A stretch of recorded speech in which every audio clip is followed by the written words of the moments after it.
So we are going to start with material absorption. As we have seen in the previous lecture about the attenuation in optical fiber, and also we have seen the attenuation is caused due to material absorption. So we are going to study material absorption in today's session.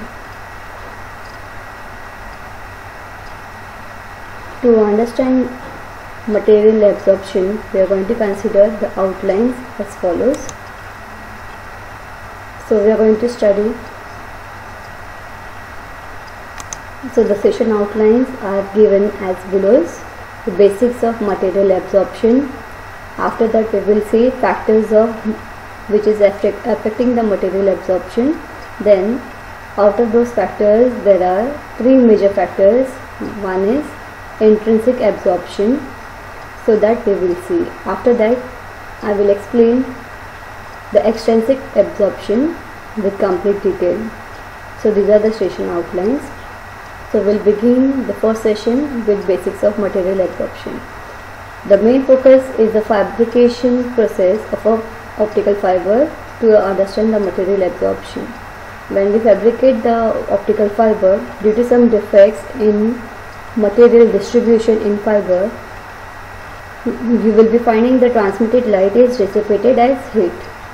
So this dissipation of light signal as heat is resulting into material absorption, and that is what the case which we will be going to see in this session as material absorption. So if we observe the factors affecting the material absorption, then there are major three factors which is resulting into material absorption. One is intrinsic absorption due to basic atoms of optical fiber.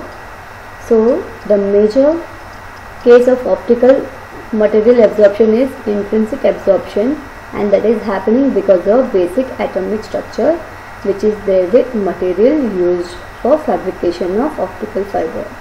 Second is extrinsic absorption, and that is happening because of we add impurities in fiber materials, and that is resulting into extrinsic absorption.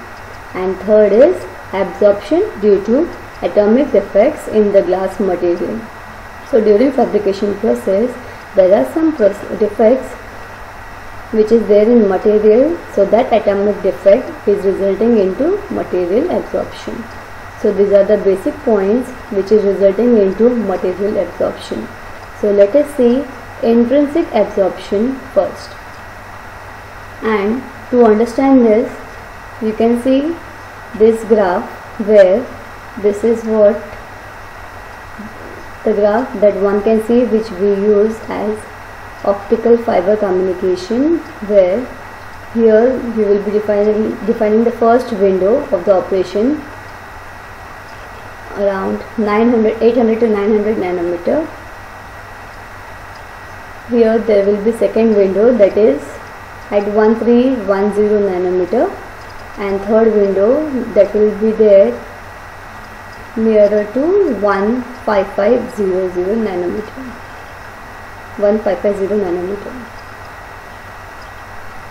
And the first agenda is to discuss the intrinsic absorption. Now you can see here this lines which has been drawn regarding the absorption. This is ultraviolet absorption, and this ultraviolet absorption that is getting nominated in the region of 800 nanometer to 1200 nanometer, and this is infrared absorption. So that is very severe as you go beyond 1600 nanometer wavelength. So these two absorption that comes in the vicinity of intrinsic absorption and extrinsic absorption. So why does that happens?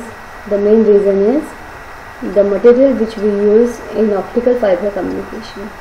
So in near infrared region, the intrinsic absorption takes place due to the basic fiber material properties, and in basic fiber material we use silica, and that silica is having absorption at ultraviolet absorption.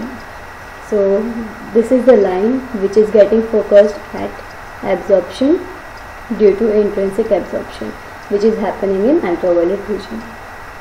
So pure silica glass shows intrinsic absorption. Here we don't consider any external impurities. Here we need to focus on the silica properties. At short wavelength near ultraviolet region, intrinsic absorption is more dominant. So see, this is what ultraviolet absorption which is happening with silica glass. So this is the line which is showing the absorption taking place, that is intrinsic absorption line. As well as this infrared absorption that is even happening because of intrinsic absorption, even that is very severe for silica beyond 1600 nanometer wavelength. Can be shown by this loop. Now in IR region, the absorption peaks are present around the operating wavelength range 700 nanometer to 1200 nanometer, and even this range covers two basic operating window. One window is over here, that is 950 nanometer, and second window that is at 1300 nanometer. So up to some extent even it affects to 1310 nanometer second window, and third window that is at 1550 nanometer. To which this infrared absorption is getting affected. Basically this intrinsic absorption that happens because of vibration of SiO material with electromagnetic field. So when there is interaction between vibrating SiO band and electromagnetic field, this intrinsic absorption takes place. So this is how intrinsic absorption happens. So now let us try to understand extrinsic absorption. So as the name indicates, extrinsic absorption that happens because of impurities that we add in fiber material. In fiber material, the basic atomic structure is there regarding silica, but some external materials have been added in with silica that results into extrinsic absorption. Now see, the optical fibers are manufactured using melting techniques. During this process, the metallic ions like Cu2+, Fe+2, Ni+2 is getting deposited with silica, and these ions are absorbing signal which we send it as light inside the fiber. So these ions are absorbing signals and is dissipating as a heat, which is extrinsic absorption. There are metal element impurities which causes absorption of incoming photons, and it is resulting into extrinsic absorption. Now there is one more important thing which we need to focus about, that is hydroxyl ions, or one can say OH ions. So in material silicon hydroxide SiOH bond, so that is resulting into extrinsic absorption. So now see how it happens. When SiOH bond breaks, it releases Si plus and OH minus element. So this OH ions that is resulting into absorption of light signal, and it has fundamental frequency around 2700 nanometer level.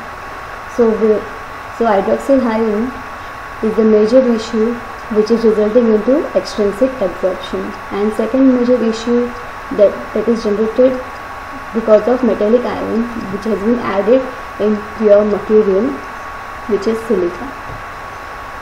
So the harmonics of this fundamental OH ions is present at 1380 nanometer, 1250 nanometer and 950 nanometer, which is a window of fiber optic communication.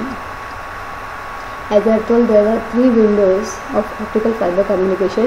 One is at 950 nanometer, one is at 1310 nanometer, and third is at 1550 nanometer. So here we can observe these hydroxyl ions that is having fundamental frequencies that is there nearer these windows 1380, 1250 and 950 nanometer. So these ions are producing extrinsic absorption, which is very severe. Why the reason is because operating in optical communication. So we need to lower down these OH ions as possible in optical fiber communication, so that we cannot have as much absorption. So we need to take care of 2 points. One is to reduce the hydroxyl ions in optical fiber, as well as we should reduce the impurities of metal while we fabricate the optical cable. So this type of absorptions can be reduced by reducing the amount of impurities and by reducing the level of OH ions. So as if we reduce the OH ions as well as in the impurities in optical cable, in that case we can reduce extrinsic absorption. And these 2 lines, the ultraviolet absorption and infrared absorption, explains we should lower down by the fabrication of the optical cable. As we do this, we can have proper optical communication by light signal. And extrinsic absorption happens because of hydroxyl ions and impurities which we add, and intrinsic absorption that happens because of pure silica which we use it in fabrication of optical fiber cables. So this is all about material absorption. I hope that you have understood this absorption, extrinsic and intrinsic absorption.